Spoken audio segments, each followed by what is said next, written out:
Prezados alunos, prezadas alunas, a pedido da professora Lívia Pitã, e aproveitando esse período de isolamento social, eu vou apresentar alguns temas de pesquisa, tanto no âmbito da criminologia, quanto da sociologia jurídica, ou sociologia do direito.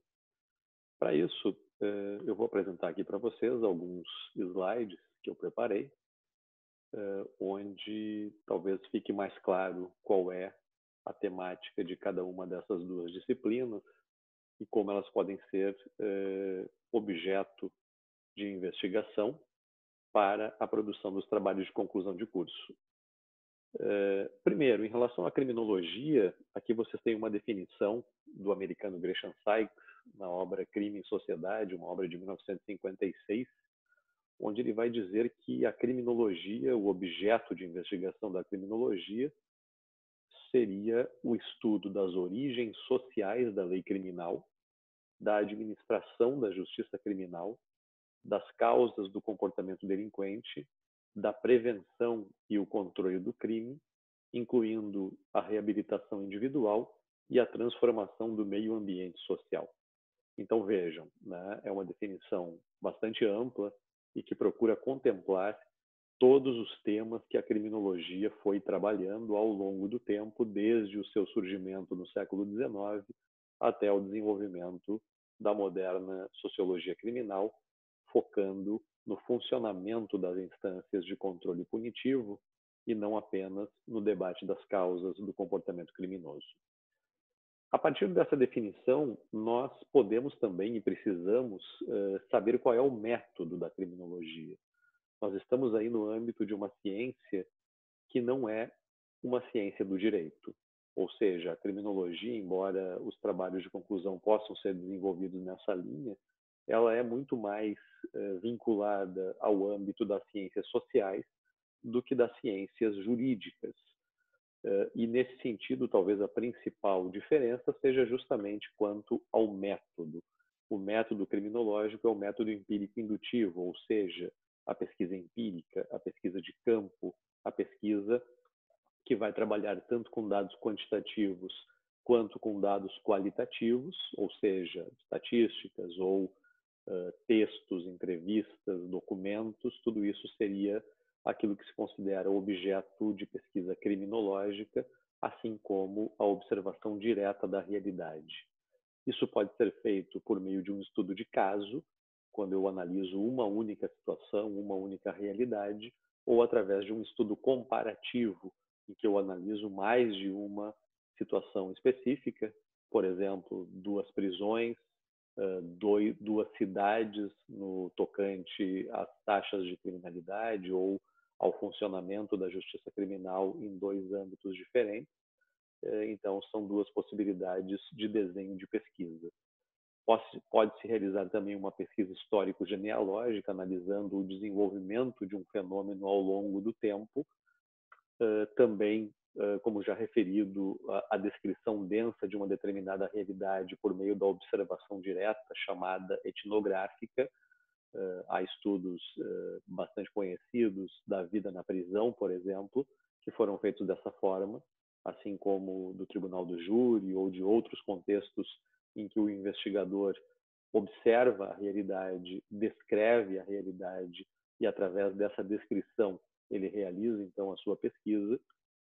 E também a análise de discurso e de conteúdo, tanto de entrevistas quanto de documentos escritos, como sentenças, acórdãos, textos de mídia, jornais. Tudo isso se presta à análise de discurso e de conteúdo. E, por fim, aquela metodologia talvez mais tradicional e mais conhecida dos estudos criminológicos, que é a análise de dados estatísticos, tanto de estatísticas oficiais a respeito da criminalidade ou do funcionamento da justiça, quanto de estatísticas produzidas por meio de surveys, questionários que são aplicados a determinados grupos da população para que se saiba a opinião das pessoas sobre um determinado tema. Então, vista essa base metodológica, nós podemos então falar em alguns temas de investigação criminológica mais específicas. O tema da seletividade penal, ou seja, a até que ponto o sistema penal funciona de maneira igualitária para todos os casos, ou há algum tipo de critério de seletividade. Então, esse tipo de estudo pode ser feito para determinadas áreas da criminalidade, como as estatísticas de criminalização por roubo, furto, por crimes de colarinho branco ou por outros tipos de criminalidade. As relações do sistema penal com a estrutura social, ou seja, em que medida o sistema penal reforça ou pode contribuir para minimizar os efeitos de uma estrutura social vinculada a aspectos políticos, econômicos, culturais. Então, em que medida o sistema penal reproduz essa estrutura ou, de alguma maneira, se contrapõe a determinados âmbitos dessa estrutura social. É um tipo de pesquisa que também pode ser feita. O impacto de mudanças legais e ambientais sobre as taxas de criminalidade, talvez esse tema seja mais acessível para um trabalho de conclusão de curso, a Lei Maria da Penha, a Lei de Drogas, a Lei do Desarmamento, como cada uma dessas legislações, o que ela pretende, o que cada uma dessas leis pretende e qual é o impacto efetivo que elas tiveram a partir do momento que entram em vigor. É um tema tradicional na sociologia do direito e que também pode ser desenvolvido no âmbito da criminologia para temas ligados ao sistema de justiça penal. Os efeitos das diferentes formas de punição, a prisão, as penas alternativas, o tratamento prisional, o monitoramento eletrônico sobre o indivíduo preso, um tema tradicional também na criminologia, que envolve toda a questão da situação carcerária, das distâncias entre o que a lei prevê e aquilo que de fato acontece no âmbito do sistema de penas, e especialmente no sistema prisional. Um tema ligado à criminologia é o das áreas e setores sociais com maior vitimização. A vitimologia é um ramo da criminologia e, como tal, esses estudos também podem ser realizados. As características de determinadas organizações criminosas, o Brasil hoje é uma grande fonte, né, de pesquisa sobre isso, a partir do desenvolvimento das facções criminais ligadas ao mundo da droga, dos mercados ilegais e até mesmo das milícias que hoje proliferam em determinados contextos urbanos. Então, esse tema também é um tema interessante, assim como o debate sobre mídia, opinião pública e controle do crime, qual é o papel da mídia nesse contexto, como a opinião pública é formada, como se pode, de alguma maneira, compreender o fenômeno do populismo penal, do crescimento do discurso punitivo e das tentativas de utilização do direito penal e da legislação penal, inclusive como ferramenta política para obtenção de apoio e de votos, mas sem que haja uma correspondência com a efetiva implementação de mecanismos de controle do crime. Então, são temas importantes do debate criminológico. Por fim, né, uma outra área, uma outra ciência que não é exatamente o direito, mas que olha para o mundo do direito e, como tal, pode ser também a base para um trabalho de conclusão de curso, nós temos a sociologia jurídica. E dentro dela, né, nós temos alguns temas interessantes, como, por exemplo, o surgimento, a gênese e a eficácia das leis. Então, da mesma forma que a criminologia, a sociologia também vai olhar para isso e para temas que não envolvem exclusivamente a questão criminal, que envolvem, por exemplo, o direito de família, o direito civil, o direito comercial do consumidor, ou seja, em qualquer uma dessas áreas é possível discutir como surge uma determinada legislação e qual é o seu efeito prático, né? A lei que regula hoje no Brasil o trânsito, por exemplo, né? Como ela foi produzida, qual era a sua pretensão, quais foram os resultados produzidos desde que ela entrou em vigor. Os efeitos latentes ou não previstos de uma legislação, um tema relacionado com o anterior, na medida que nem sempre aquilo que se pretende pela criação de uma lei é o que de fato acaba sendo produzido, né? Então, essa também é uma temática interessante. A relação entre o direito e a mudança social. É possível produzir mudanças por meio do direito? De que forma? Que resistências podem ser encontradas? Né? Então, essa é uma temática bastante ampla e pode ser especificada num trabalho de conclusão de curso, olhando para uma determinada dimensão da realidade social e as tentativas de enfrentamento de um determinado problema por meio do direito e todos os problemas e dificuldades que isso acarreta.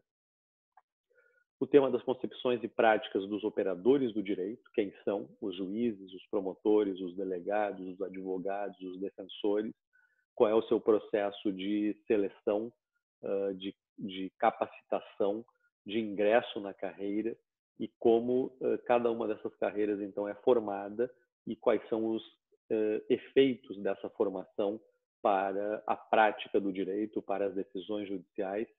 São temas que vêm sendo cada vez mais debatidos no Brasil. Há, no âmbito especificamente também da ciência política, alguns estudos importantes sobre isso, e é uma temática ainda pouco explorada, talvez, nas faculdades de direito, que me parece que é bastante interessante. Os mecanismos institucionais de resolução de conflitos, o direito é isso, basicamente, né? Um mecanismo para resolver conflitos sociais, mas para isso é preciso que ele tenha legitimidade, é preciso que ele tenha ferramentas, estrutura para dar conta da demanda de solução de conflitos de uma sociedade complexa como a nossa. Então, cada uma das dimensões do direito pode ser pensada a partir desse ponto de vista da capacidade dos mecanismos institucionais e judiciais para o equacionamento das demandas que chegam até ele. E, por último, o tema da percepção da opinião pública, como a sociedade vê o direito e o sistema de justiça. O Supremo Tribunal Federal, hoje no Brasil, tem sido alvo e objeto de discussão pública, de debate sobre o seu papel, a sua função enquanto poder fundamental da República, mas não apenas o Supremo, como todas as esferas e instâncias judiciais, são importantes, fundamentais do ponto de vista da democracia, mas nem sempre encontram, por parte da opinião pública, uma avaliação positiva. Por que isso acontece? Quais são os países onde há uma melhor avaliação? Quais são as causas dessa situação de uma maior ou menor legitimidade e apoio da opinião pública para as decisões que são tomadas pelo Poder Judiciário? Também é um tema bastante interessante, né? E que no Brasil talvez mereça ser enfrentado num trabalho de conclusão de curso. São algumas ideias, obviamente que ainda bastante amplas, e que para se transformarem em um trabalho de conclusão de curso é preciso que sejam recortadas, focadas, especificadas, mas me parece que em torno delas é possível sim que as pesquisas sejam realizadas com sucesso. Um grande abraço a todos e sucesso nessa etapa de produção dos trabalhos de conclusão de vocês.